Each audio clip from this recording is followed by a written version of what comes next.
안녕하십니까. 8월 2일 화요일 말씀 묵상 함께 시작하겠습니다. 오늘도 주님께서 우리에게 베풀어 주시는 그 크신 은혜 가운데 강건하고 형통하신 귀한 성도님들 다 되시기를 기도합니다. 오늘 본문은 마태복음 22장 15절부터 22절까지 말씀입니다. 이 말씀을 통해서 하나님께서 우리들에게 이 세상에 어떤 모습으로 살아가도록 부르셨는지를 확인하고 이 세상에서 담대하게 용기 있게 당당하게 살아갈 수 있는 힘을 얻으시는 시간 되었으면 좋겠습니다. 그럼 함께 말씀을 보겠습니다. 이에 바리새인들이 가서 어떻게 하면 예수를 말의 올무에 걸리게 할까 상의하고 자기 제자들을 헤롯 당원들과 함께 예수께 보내어 말하되 선생님이여, 우리가 아노니 당신은 참되시고 진리로 하나님의 도를 가르치시며 아무도 꺼리는 일이 없으시니 이는 사람을 외모로 보지 아니하심이니이다. 그러면 당신의 생각에는 어떠한지 우리에게 이르소서. 가이사에게 세금을 바치는 것이 옳으니까 옳지 아니하니까. 예수께서 그들의 악함을 하시고 외식하는 자들아, 어찌하여 나를 시험하느냐? 세금 낼 돈을 내게 보이라. 하시니 데나리온 하나를 가져왔거늘 이 형상과 이 글이 누구의 것이냐? 가이사의 것이니이다. 그런즉 가이사의 것은 가이사에게, 하나님의 것은 하나님께 바치라. 그들이 이 말씀을 듣고 놀랍게 여겨 예수를 떠나가니라. 네, 말씀 잘 보셨습니까? 어제까지 우리는 예수님과 그 성전의 기득권자들과의 충돌을 살펴볼 수 있었습니다. 대제사장과 장로들이, 그러니까 바리새인들이죠. 네가 무슨 권위로 이런 말을 하느냐? 네가 무슨 권위로 이런 행동을 하느냐? 그렇게 도전해 왔을 때 예수님께서 내가 한번 물어보자. 세례 요한의 세례는 어디서부터 왔느냐? 이렇게 질문을 하시고 그 이후에 계속 반격이 이루어졌죠. 그리고 어제 본문에서 예수님께서 그 임금의 잔치 비유를 통해서 결국은 그들의 자리, 성전 기득권자들의 자리는 다 빼앗기고 다른 사람들이 그 자리를 차지할 것이며 유대인들 뿐만 아니라 이방인들이 그 자리를 차지하게 될 것이라는 말씀을 주셨던 것을 확인하였습니다. 이로써 예수님과 종교 기득권자들과의 1차전은 끝난 거예요. 예수님의 판정승으로 끝났습니다. 이제 이 사람들은 예수님에 대해서 제대로 된 공격을 하지를 못합니다.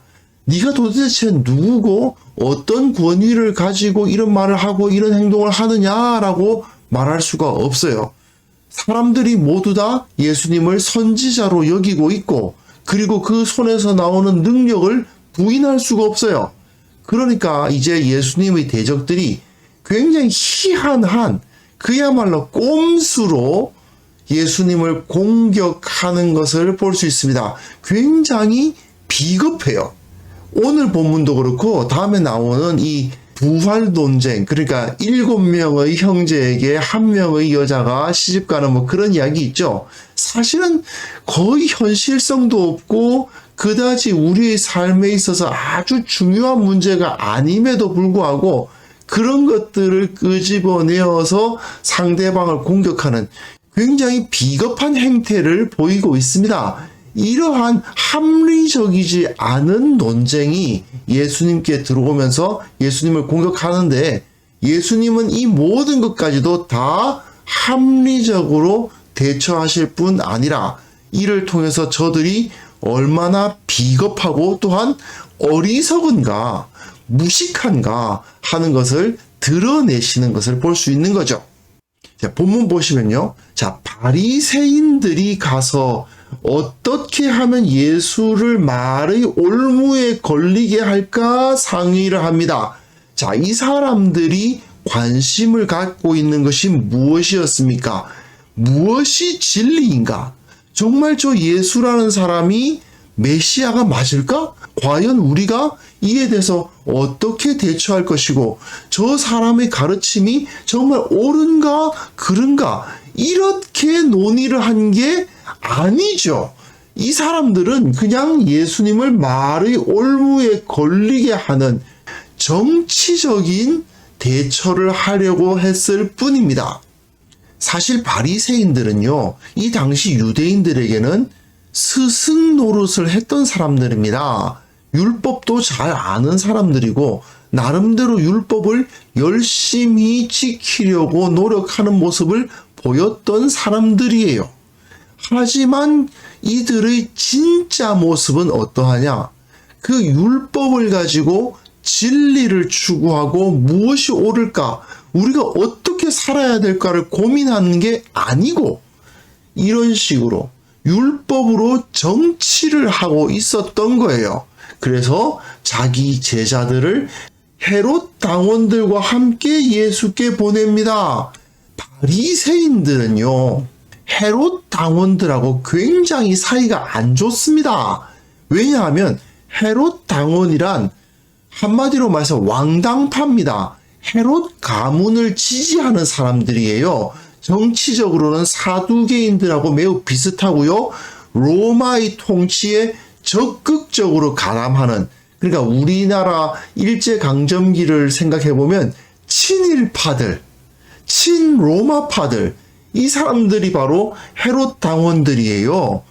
그에 비해서 바리새인들은요, 민족 계몽주의자들이었습니다. 우리식으로 말하면 도산 안창호 같은 그런 사람들이에요. 율법을 우리가 잘 알아야 한다.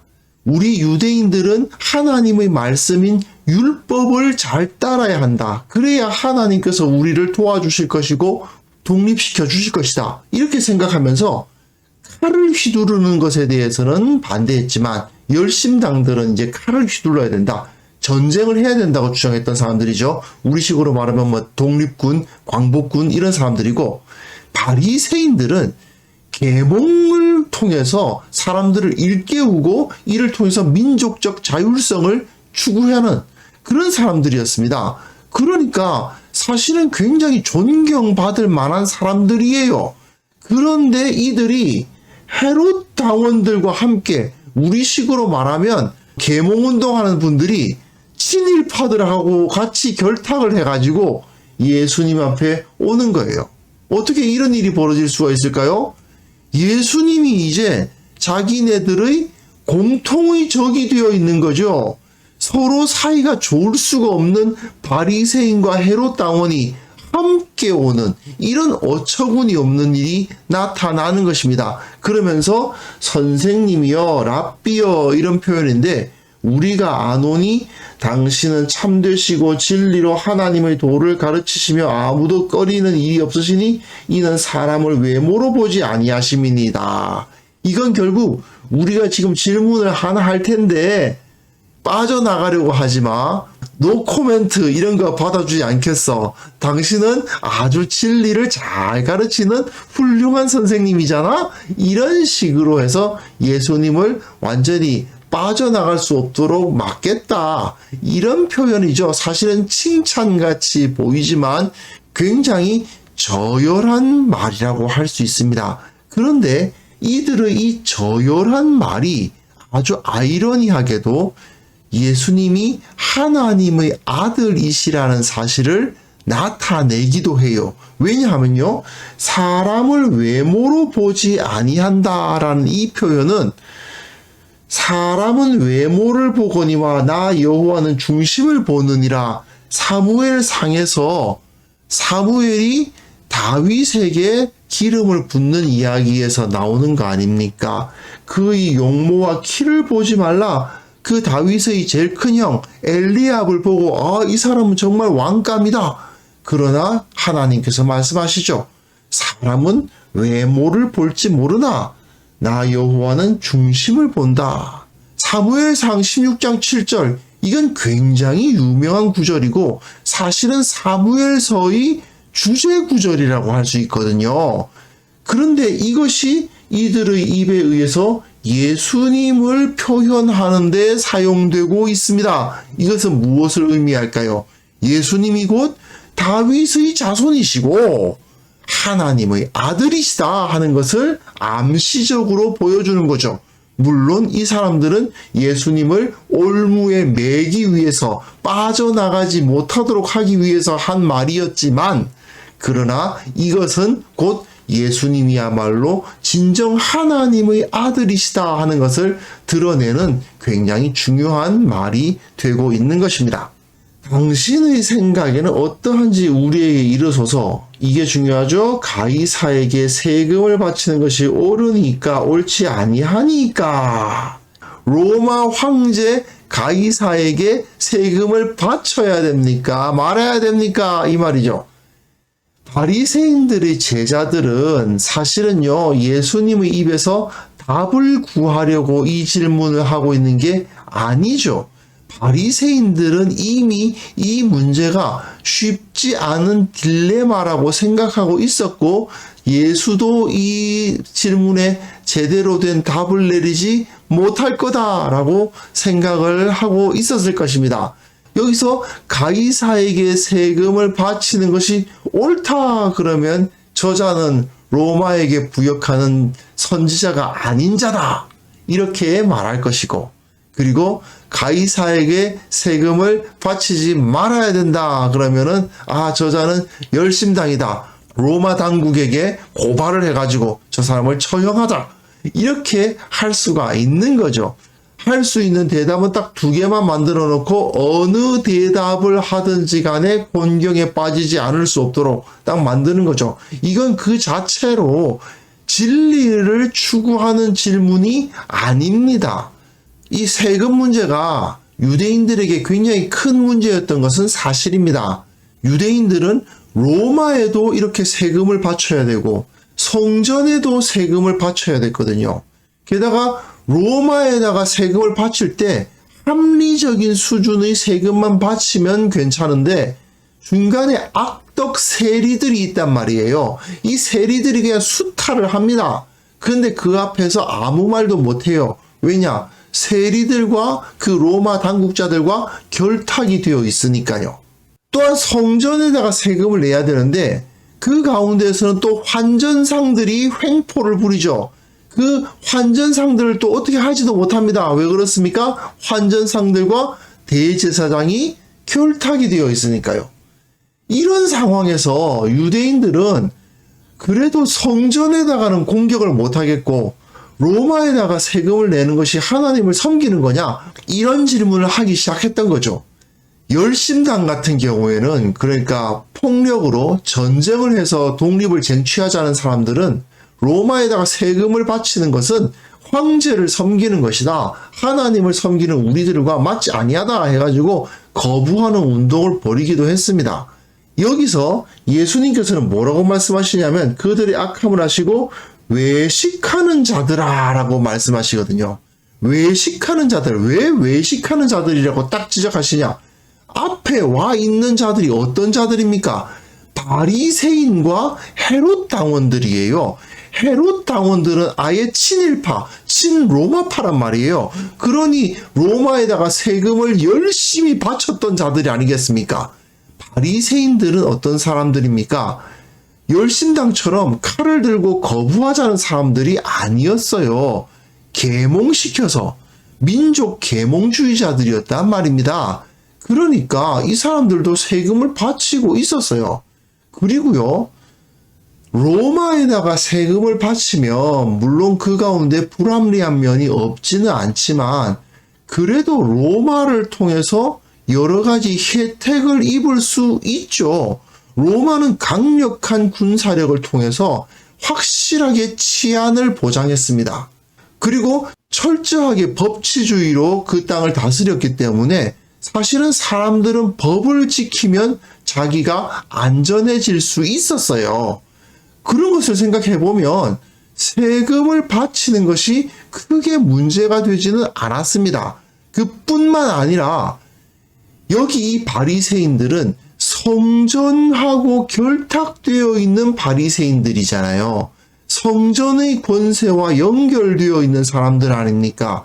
그 성전의 기득권자들은 자기네들이 그 성전의 기득권을 어떻게 얻었습니까?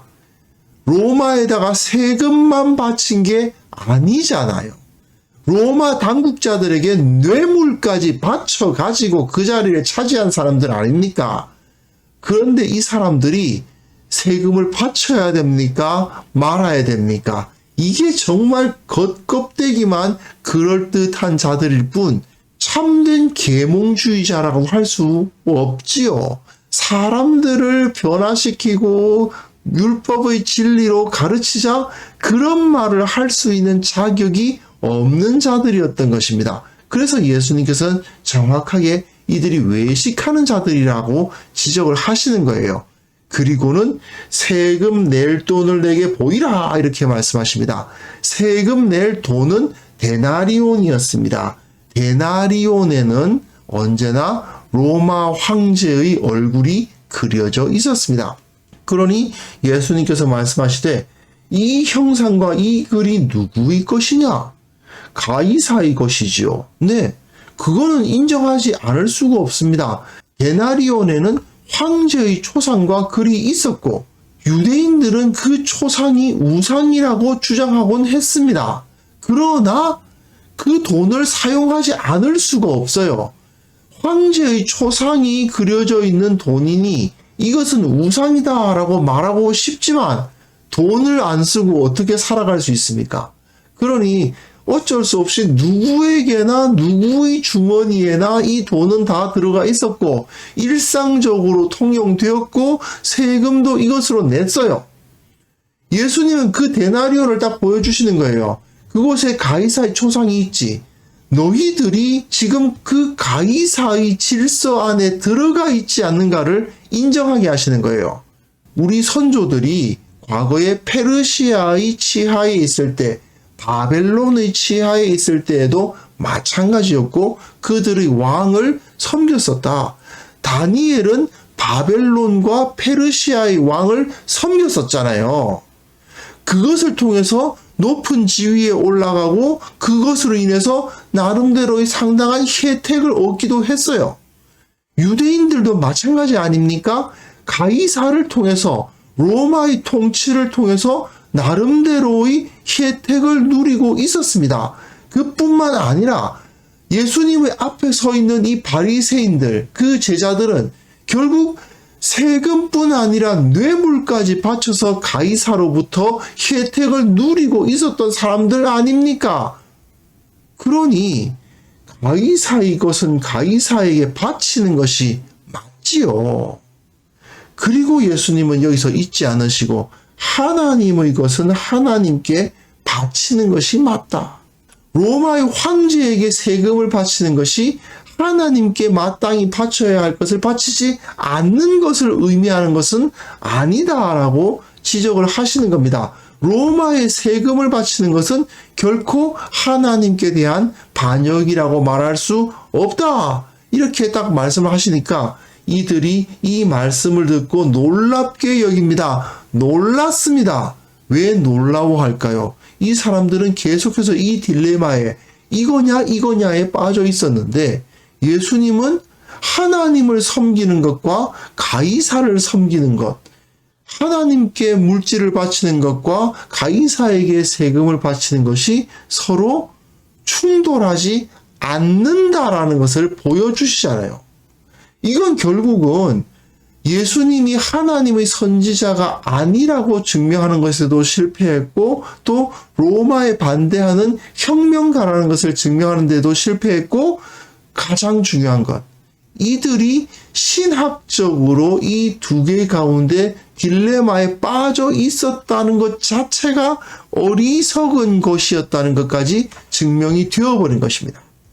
사실 바리새인들, 율법에 대해서 철저하게 순종해야 된다고 주장했던 사람들, 소위 말하는 유대인 공동체의 개혁파들이었죠.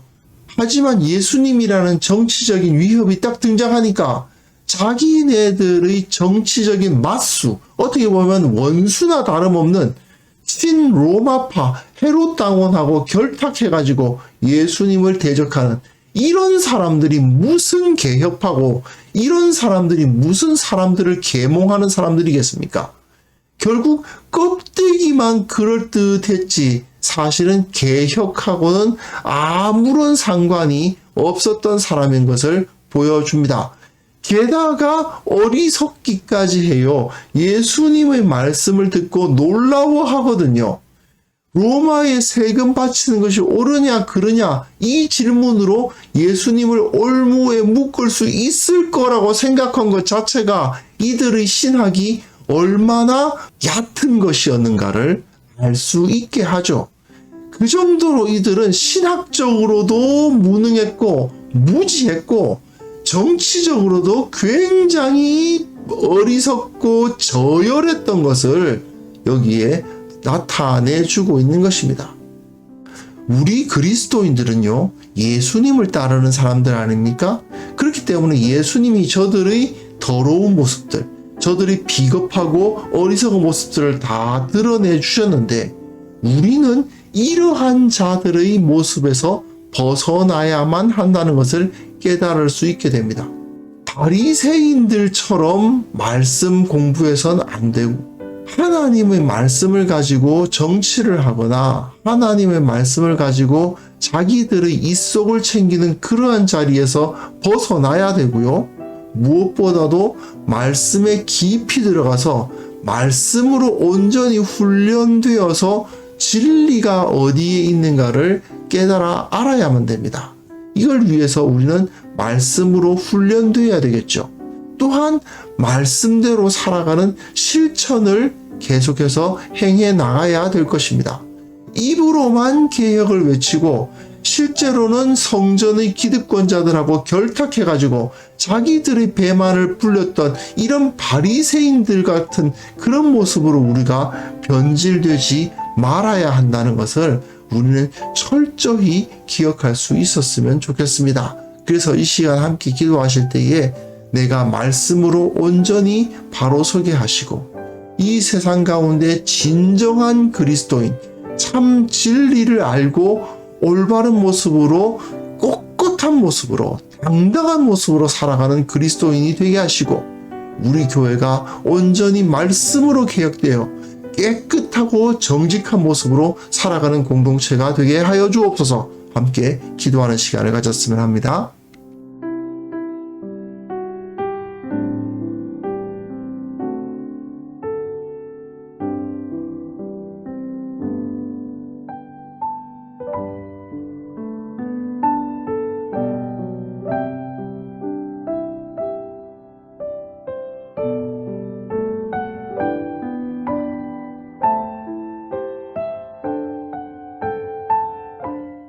하나님 아버지, 이 세상 가운데에서 말씀의 능력으로 당당하게 살아가게 하옵소서. 세상을 진리로 이겨나가는 자들 되게 하여 주옵소서. 예수님처럼 그 진리 가운데 깊이 들어가 세상을 이기는 자들이 되게 하여 주옵소서. 우리 교회가 말씀으로 온전히 바로 서게 하시고 주님께서 원하시는 참된 공동체의 모습으로 회복되게 하시고 말씀을 선포하는 소금과 빛의 역할을 감당하는 그러한 공동체가 될 수 있도록 주께서 우리 가운데 성령을 부어주시고 말씀으로 충만케 하여 주시기를 원하옵고 바랍니다. 주님 또한 원하옵기는 한국 교회가 여전히 어두운 면들을 많이 가지고 있음을 주님께서 아십니다. 주께서 속히 고쳐 주옵소서. 온전히 회개하는 자들 되게 하여 주옵소서. 부끄러운 모습들 다 잘라내게 하시고 오직 주님의 진리, 주님의 말씀 위에 서는 그러한 교회가 될 수 있도록 도와주옵소서. 아버지, 이 교회를 위해서 우리가 기도할 때에 주께서 응답하시고 그 능력을 나타내어 주옵소서. 주님, 오늘도 주님께서 주시는 은혜 가운데 충만히 거하기를 원합니다. 우리가 걸어가는 한 걸음 한 걸음 주님께서 지도하여 주시고 그곳에서 어떤 길을 선택해야 될지를 알게 하시고 늘 기뻐하고 항상 기도하고 그리고 언제나 주님을 바라는 그러한 귀한 성도들 다 될 수 있도록 주께서 도와주시고 보호하여 주옵소서. 주님께서 홀로 영광 받아 주시기를 원하옵고 예수 그리스도의 이름으로 기도합니다. 아멘.